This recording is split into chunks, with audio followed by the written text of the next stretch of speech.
사람은 죽지 않아도 죽을 수 있다는 걸 아십니까? 어두운 복도, 텅 빈 아파트 계단에서 들리는 발걸음 소리. 505호 문 앞에 붙어있던 이름표가 떨어져 있습니다. 김미선이라는 이름이 적힌 그 작은 플라스틱 조각. 단 한 번의 소문이 한 사람의 인생을 어떻게 파괴할 수 있는지 지금부터 보여드리겠습니다. 28층짜리 거대한 아파트 단지. 1200세대가 살고 있는 이곳에서 벌어진 충격적인 실화. 이 이야기를 끝까지 보신다면 여러분은 절대로 이웃을 같은 눈으로 보지 못할 겁니다. 2024년 3월 15일 오후 2시 30분 서울 강동구 파크뷰 아파트 단지 관리사무소에 한 통의 전화가 걸려옵니다. 여보세요? 505 김미선 씨 소식 아시는 분이 있나요? 며칠째 연락이 안 되는데요. 관리소장은 고개를 갸우뚱합니다. 김미선? 그 조용하고 예의 바른 아주머니가 하지만 그가 모르는 게 있었습니다. 불과 2주 전까지만 해도 김미선은 이 단지에서 가장 활발하고 밝은 사람 중 하나였다는 사실을. 도대체 무슨 일이 일어난 걸까요? 이 질문에 대한 답을 찾기 위해 우리는 시간을 되돌려야 합니다. 정확히 3개월 전 모든 악몽이 시작되던 그날로. 2023년 12월 겨울. 박정호 67세와 그의 아내 순옥 64세가 파크뷰 아파트 1204호로 이사를 옵니다. 정년 퇴직 후 노후를 편안히 보내기 위해 선택한 신축 아파트. 여보, 여기 정말 좋네. 사람들도 친절하고. 순옥은 엘리베이터에서 만난 이웃들과 인사를 나눕니다. 특히 505호에 사는 김미선 52세와는 금세 친해집니다. 김미선은 혼자 사는 여성이었습니다. 남편과 이혼한 지 5년, 딸은 대학교 때문에 부산에 있어서 혼자 지내고 있었습니다. 아주머니, 혼자 사시는데 무섭지 않으세요? 에이 뭐려? 에이 무얼려? 이 나이에 무서울 게 뭐 있어요? 오히려 자유로워서 좋아요. 김미선은 밝게 웃었습니다. 하지만 그녀는 몰랐습니다. 바로 그 자유로움이 훗날 독이 될 줄은. 김미선의 일상은 규칙적이었습니다. 오전 7시 단지 내 피트니스 센터에서 운동, 오전 9시 마트에서 장보기, 오후 2시 동네 카페에서 독서, 오후 6시 저녁 식사 후 산책. 하지만 몇몇 주민들의 눈에는 이상하게 보이기 시작했습니다. 1103호 최순자 59세는 말했습니다. 저 사람 참 이상해. 혼자 사는데 왜 저렇게 꾸미고 다니지? 907호 이영애 61세도 수군거렸습니다. 운동도 매일 하고 뭔가 목적이 있는 것 같은데. 특히 김미선이 주말 저녁에 외출하는 모습이 자주 목격되었습니다. 깔끔하게 화장을 하고 평소보다 조금 더 신경 쓴 옷차림으로.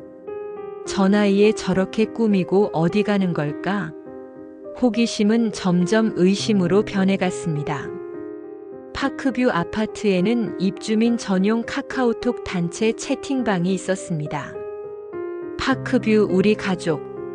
1200세대 중 800여 세대가 참여하는 거대한 온라인 공간. 처음에는 단순한 정보 공유의 장이었습니다.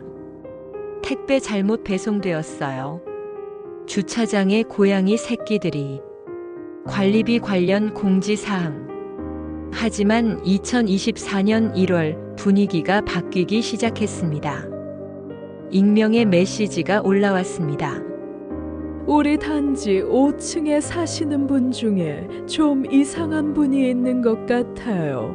다른 익명이 물었습니다. 어떤 분인데요? 첫 번째 익명이 답했습니다. 혼자 사시는데 너무 자주 외출하시고 밤늦게 들어오시더라고요. 순식간에 채팅방이 뜨거워졌습니다. 추측과 의견들이 난무했습니다. 혹시 505호 말씀하시는 건가요? 아, 맞아요. 저도 봤어요. 지난주에도 밤 11시에 들어오시더라고요. 뭔가 수상해요. 저 나이에. 박정호 부부는 채팅을 보며 불편함을 느꼈습니다.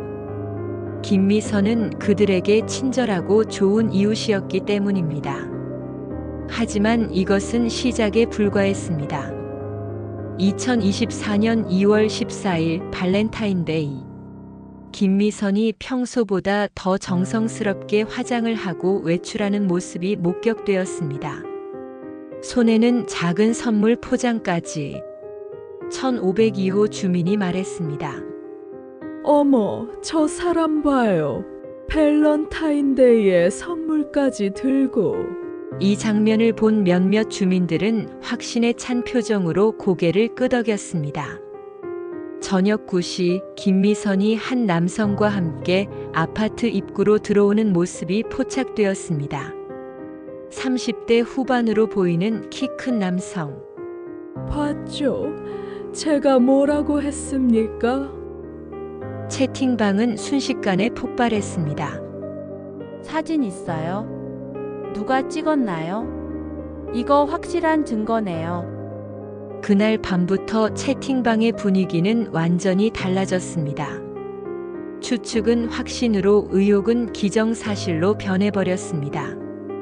505호 그 아줌마 완전 확실해요. 불륜이 확실한 것 같은데 저 나이에 창피하지도 않나? 아이들 교육에도 안 좋을 것 같아요. 우리 단지 이미지가 나빠져요. 며칠 뒤 더욱 충격적인 목격담들이 쏟아졌습니다. 저도 봤어요. 지하 주차장에서 포옹하는 거. 진짜요? 언제요? 지난주 토요일 밤 10시쯤이었어요. 하지만 이상한 점이 있었습니다. 모든 목격담들이 구체적인 증거는 없었고 대부분 어두워서 정확히는 이라는 말로 끝났습니다. 박정호는 아내에게 말했습니다. 이상해, 여보. 뭔가 꾸며낸 것 같지 않아? 나도 그런 생각이 들어. 김미선 씨가 그럴 사람은 아닌 것 같은데. 2월 말 단지 내 부녀회 모임에서 결정적 사건이 발생했습니다. 김미선이 모임 장소인 커뮤니티 센터에 들어서자 대화가 뚝 끊어졌습니다. 20여 명의 여성들이 일제히 그녀를 쳐다보았습니다. 안녕하세요. 김미선의 인사에 대부분의 사람들이 고개만 살짝 끄덕였습니다. 평소 친하게 지내던 사람들도 시선을 피했습니다. 회의가 진행되는 동안 내내 어색한 분위기가 흘렀습니다. 김미선이 의견을 말할 때마다 사람들은 서로 눈빛을 주고받았습니다. 그런데 김미선 씨, 요즘 많이 바쁘시죠? 부녀 회장의 날카로운 질문이 떨어졌습니다. 아, 네? 바쁘다고 할까요? 밤늦게도 많이 다니시고 건강관리 잘 하셔야 해요. 의미심장한 말투였습니다. 김미선은 무언가 잘못되었다는 것을 직감했습니다. 혹시 제가 뭔가 실수를 했나요? 침묵. 길고 무거운 침묵이 흘렀습니다. 그날 이후 김미선은 변했습니다. 밝던 표정이 어두워졌고 인사를 먼저 하지 않게 되었습니다. 단지 내에서 만나는 사람들의 시선이 부담스러워진 것입니다. 박정호는 이 모든 상황을 지켜보며 이상함을 느꼈습니다. 그는 전직 신문사 기자였습니다. 30년간 진실을 추적해온 사람의 직감이 작동했습니다. 순호가 나는 이게 뭔가 이상하다고 생각해. 어떤 게요? 첫째, 증거가 너무 없어. 다들 봤다고 하는데 사진이나 영상은 아무것도 없잖아. 둘째, 김미선 씨가 정말 그런 사람이라면 왜 이렇게 당당할까? 박정호는 결심했습니다. 직접 진실을 알아보기로. 박정호는 단지 경비실에서 일하는 김경비원과 친분을 쌓았습니다. 김경비원은 20년간 이 일을 해온 베테랑이었습니다. 김 경비원님, 505호 김미선 씨에 대해 어떻게 생각하세요? 김미선 씨요. 참 좋은 분이죠. 늘 인사도 밝게 하시고. 왜 갑자기? 요즘 단지에서 소문이 좀 있어서요. 김경비원의 표정이 어두워졌습니다. 아, 그 얘기요. 참 안타까워요. 사람들이 너무 쉽게 판단하는 것 같아서. 혹시 뭔가 아시는 게 있으신가요? 김경비원은 잠시 주변을 둘러본 후 조용히 말했습니다. 사실 제가 봤는데요. 그 남자분 김미선 씨 아들이에요. 네. 아들이라고요? 네.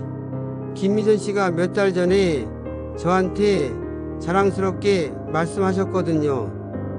아들이 회사에 취직해서 근처로 이사 왔다고. 박정호는 충격을 받았습니다.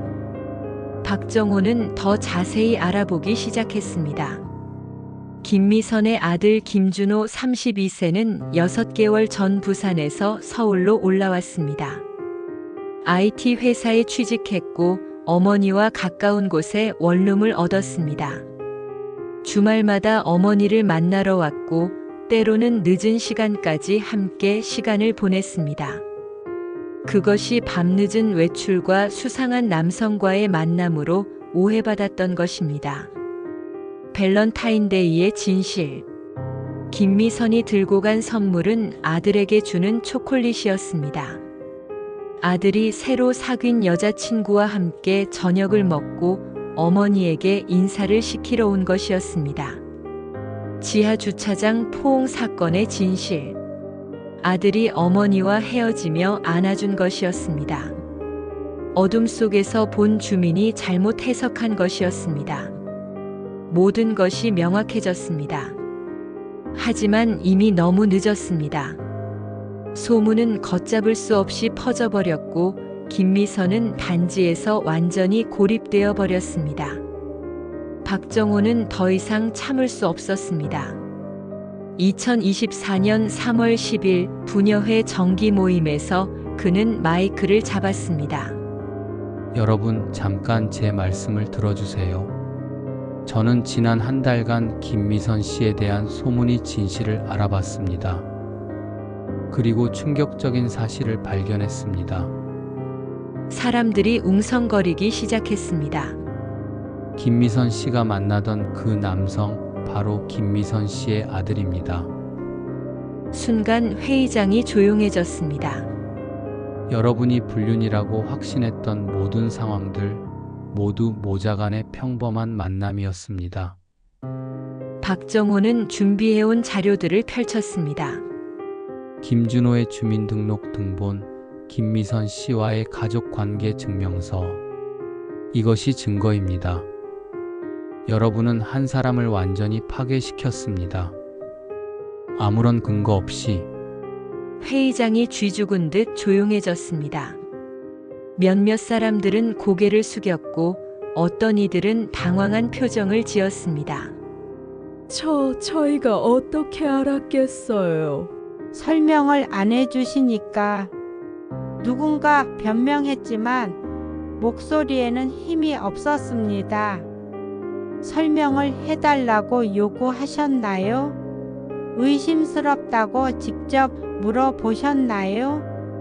박정호의 질문에 아무도 답하지 못했습니다. 여러분은 단지 추측과 소문만으로 한 사람을 단죄했습니다. 이것이 바로 마녀 사냥입니다. 그 순간 모든 사람들이 깨달았습니다. 자신들이 얼마나 끔찍한 일을 저질렀는지를. 진실이 밝혀진 후 많은 주민들이 김미선에게 사과하려 했습니다. 하지만 그녀의 505호 문은 며칠째 굳게 닫혀 있었습니다. 관리사무소에 확인해 보니 김미선은 이미 이사를 신청한 상태였습니다. 더 이상 여기 살 수 없어요. 김미선은 박정호 부부에게만 짧은 인사를 남겼습니다. 고마웠어요. 믿어주셔서. 하지만 전 이제 새로운 곳에서 살고 싶어요. 상처받을 만큼 충분히 받았어요. 3월 15일 김미선은 조용히 파크뷰 아파트를 떠났습니다.